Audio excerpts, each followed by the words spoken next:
The Kernel Podcast. Hosted by Noah Norton. Hello, everyone, and welcome to the Kernel News Podcast, your source for reliable entertainment and movie news. As always, I'm your host, Noah Norton. It's good to be back. Don't you just love this? Don't you just love this interaction we have?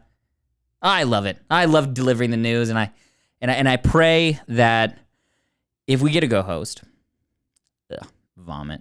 If we get a co-host, that they share my passion, and have seen Tenet. Is it too much to ask that someone has seen Tenet? 14 applications today. 14, none of them had seen Tenet. Talk about why the box office numbers are bad. It's because no one has taste. Anyways, we're going to start getting into the news. So to catch you up with what's going on in the week, these are some kind of like news tidbits. Just want to make sure we're all aware of what's happening in the industry right now. So let's pop it, lock it, and butter it down. All right, so starting out here, the Boss Baby Family Business 2021 has won the Palme d'Or. For those of you that don't know about cinema, the Palme d'Or is the top prize of the Cannes Film Festival. And if you don't know about the Cannes Film Festival, unlike, unsubscribe, unfollow, we don't need you. Just get the hell out of here, all right? This is a cinema safe space, and you are not welcome here, all right? Get that out of the way, but yeah, this is huge. Boss Baby might be one of the first animated features to win this prestigious award. Great for the cast and crew. Apparently, their commentary on generational wealth was insightful, moving. Alec Baldwin, they're screaming Oscar for his turn as, a CEO, sort of work-obsessed, and then his return to an infantile state is apparently, it's a transformation on screen. It's a metamorphosis. I don't know if he lost weight or age for the role somehow, but he apparently it's transcendent. Yeah, there was a reportedly 4-hour standing ovation following it. 4 hours of standing ovation. Kind of everyone had the sense this is the top movie. I heard that the cast of French Dispatch actually left their own screening because they wanted to see what was going on over there. And yeah, that's it. That's fascinating. I'm really hoping the best for Boss Baby 2. The first one was a little bit of a kid movie. I'm an adult, I'm kind of an adult, so I don't like my animated movies to be so childish, So this is great to hear. I have yet to see the movie. I'll give you my review once I see it, but it's fantastic. Congratulations, Boss Baby. Moving on, Danny DeVito to get leg extension surgery. This is some fascinating news coming out of Hollywood. Apparently, Danny DeVito, notorious for his diminutive stature, is actually getting leg surgery to become taller. They're saying this will take his 4'10" stature to 6'10". 6 foot 10 inches. That is like an inch taller than me. That's crazy. That's so tall. Not that tall, I mean, looking at old 6'9" over here. I'm an imposing figure. I'm intimidating. A lot of girls mention it, They're always like, did you play basketball? And I was like, no. Oh, yeah, I've beaten up a lot, but yeah, Enough about me. The 76-year-old actor says that this is going to play into the new season of It's Always Sunny in Philadelphia. So that'll be kind of interesting. We've seen them do some quirky things before. So, like how Rob McElhenney, he always transformed himself for the show. So see how this goes with Danny DeVito. I think this is a great change of pace. And it also lends some credence to the rumors that he and The Rock will be doing a Face-Off 2. So maybe if they're extending his height a little bit, they're trying to get him ready for that. I don't know. It's fascinating stuff. Moving on here. Vin Diesel has kept 16 secret families from his wife. He stated, "One family wasn't enough. I needed more family." It's fascinating. We've seen the Fast and the Furious franchise for quite some time tell this story, this narrative thread about family. And it seems like his character in particular was concerned about this. So it's interesting to see that is something that he's actually very passionate about in his own life. With these 16 secret families, a result of this actually is, and I don't know if you've heard this, a new study is showing 75% of humans are descendants or related to Vin Diesel. Fascinating, right? The guy can't get enough family. And apparently, for all of his relatives, He's rented out the Staples Center to describe what he said an important cookout to celebrate our familial ties. Well, I guess I'm part of the 25% because I didn't get mine. Did you guys get yours? Anyone? You all got invited. Really? I didn't get invited? I'm not related to Vin Diesel? We kind of look alike. Like, right? Like, yeah, you're kind of balding. Well, I was gonna say the muscles, not the. I'm trying. I'm using keeps. Okay, I'm trying. I've done the stuff to keep it. It's just not coming back. All right. Some women prefer it. Not many. Or in my age range. Moving on here, the CW is lowering the budget on the Flash series. For the whole season, their budget is now $1,000. That breaks down to just $50 an episode, which is apparently being spent on the Action Movie Effects app. They just can't afford the Flash running effects anymore, so they're going to be doing it on the Action Movie Effects apps. And I know a lot of people have been complaining for a while about the decline in the show's quality. I gotta say, I think this is the nail in the coffin. I do think it is probably the end of the show, and I'm sorry to all the Flash fans out there that didn't want to hear this today, you know. But it does seem like this will be the end of the Flash run, and not a great run, you know. Run, right? Like a Flash. We're trying to have fun through the sadness, but it is sad to see a show go, and I know that the fans are going to be bummed, but I am enjoying the return of the app Action Movie Effects. As if you've ever used it before, it was a great app. You would just film something, and then like something would happen to it, and it looked like it happened in real time. I have so many great memories from using it, like oh no, a boulder just fell on my granddad as he got his cancer diagnosis, you know, or oh no, grandpa got blown up by an RPG on his deathbed. That or oh, helicopter crash, boom, ruined the open casket. You know? He was the only person that ever got me.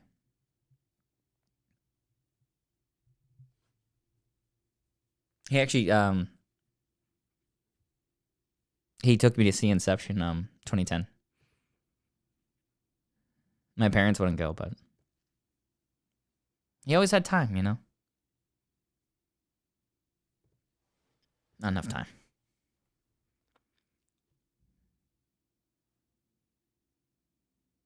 I don't know. Oh, so we're going to move on here. We're going to take a quick break for a second, all right? Stick around, and when we get back, quick reviews. Very fun. Hey, everyone. I hope you're enjoying the episode so far. We just actually want to take this break for a second to show you about some exciting stuff. Now, you may have been watching the episode and noticed this pin right here, and the pin says, I risked my life for Tenet. And when I got this pin from redbubble.com, which is actually where you can find all of our merch, this right here is a kind of like signed contract, a sort of a statement right here that I risked my life during the middle of a global pandemic to see a masterpiece film. And I actually did that multiple times. And I think something at the Kernel we've been talking about is, since we're all such huge fans, that this is a kind of a badge of honor, a badge of courage, if you will. So we're actually selling these on Redbubble. These I risked my life for Tenet pins. You can get them as stickers like this. A larger sticker you put kind of on a laptop screen. Maybe you put it in the corner of your screen, so when you're watching Tenet for your 17th time, you get a reminder that you actually braved the perils of the world to see this film and promote really high quality filmmaking. So if you want to get these, check them out at redbubble.com. We actually have a bunch of great merch over there. We also have this great sticker written and directed by Quintifer Nolantino. This is if you want to flex on some film fans and let them know that you're a fan of great writing in film, and you're also a fan of great writing and great directing in film. So kind of to show that you really appreciate true cinema. We also have this great one right here that I think is awesome. I think this is it's God King Nolan, but I think this is while he's filming The Prestige, if I'm not mistaken. This is The Prestige Nolan right here. So you can wear this and just kind of show your support of a really true visionary that Christopher Nolan is. And then finally, we have just a standard The Kernel News kind of sticker you can put on like a laptop screen. And this right here actually works in film debates as sort of a get out of jail free for a bad take. If you feel like you have something controversial, you just take this sticker off, You show it to someone, and they know. You know, that it's kind of just, hey, don't debate me, all right? Don't try to fight me on this. I'm going to beat you. I do want to make it clear, if you do end up purchasing the I Risk My Life for Tenet sticker, you have to have seen Tenet in theaters. This is a club that we want exclusivity for. We want it to be a badge of courage. You wouldn't wear a Purple Heart, you know, just because you fought in the war, right? You want this to mean something. So please only buy the I Risk for My Life for Tenet if you truly did see Tenet in theaters, you know? And I hope you enjoy the rest of the show. All right, everybody. Thanks for coming back. Hope you enjoyed that break. Hope you consider purchasing some of that merch. It's toasty and it's hot off the press. But getting into our next section, this is the quick review section. So the quick review section it's sort of a catching up of what's happened throughout the week. So it's like, what movie, TV shows, what's happened. I'll get you caught up and kind of give you my thoughts and feelings about it. You might be like, oh, I want to see this, but what? Noah says it's bad, so you don't want to see it anymore or something like that. So I'm trying to sift through the quality, in the non-quality, the quantity, and just find out what's worth seeing, you know, save you some time. So let's get right into it. Space Jam: A New Legacy 2021. Let's just say, first off, they massacred Lola Bunny. Straight up massacred.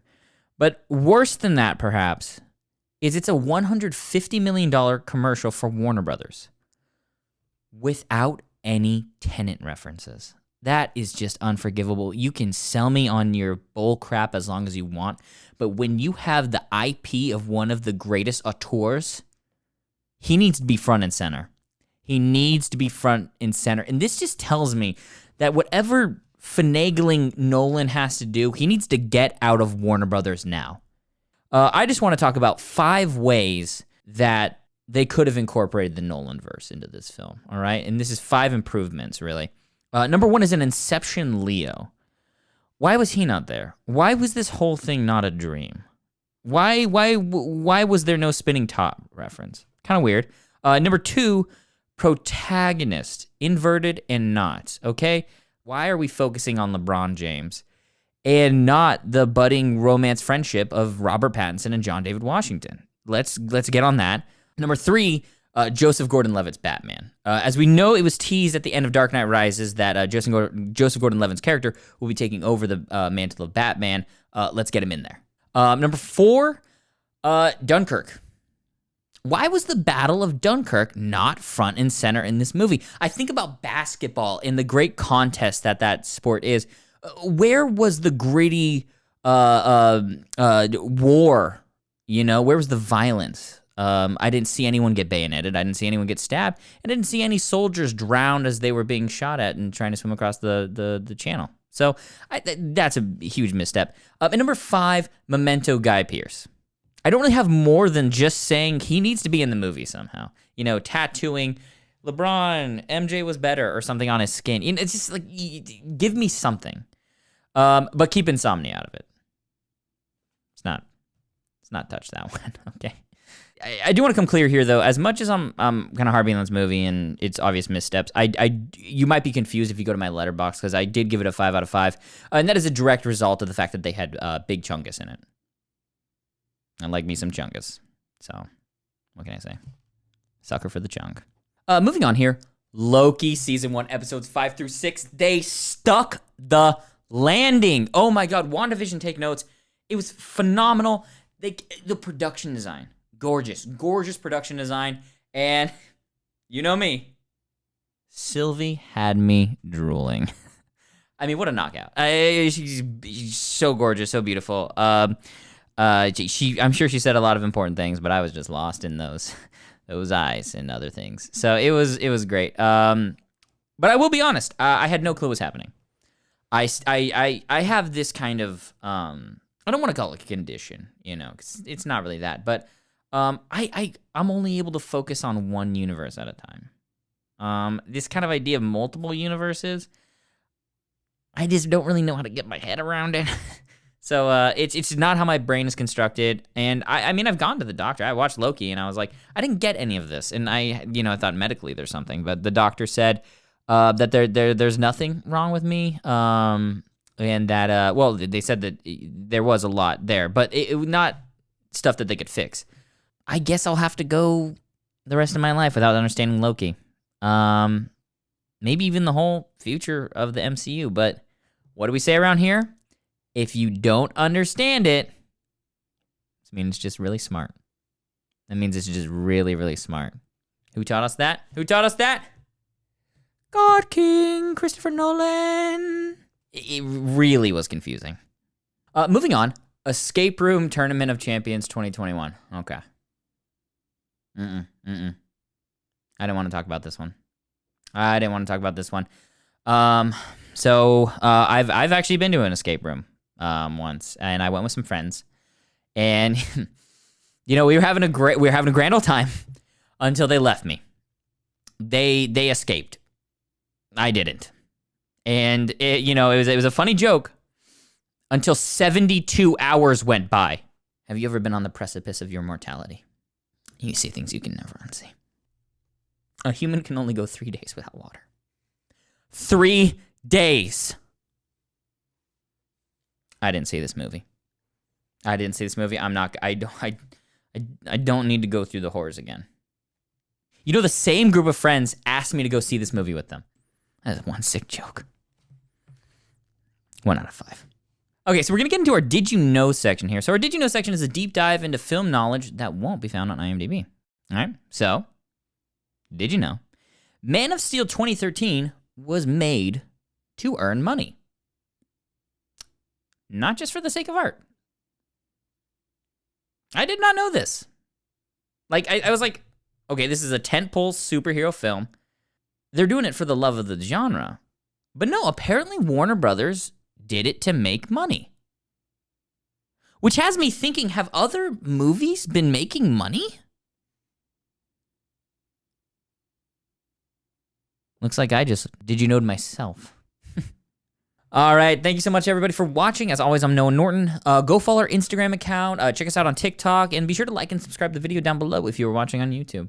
You have a good one, everybody.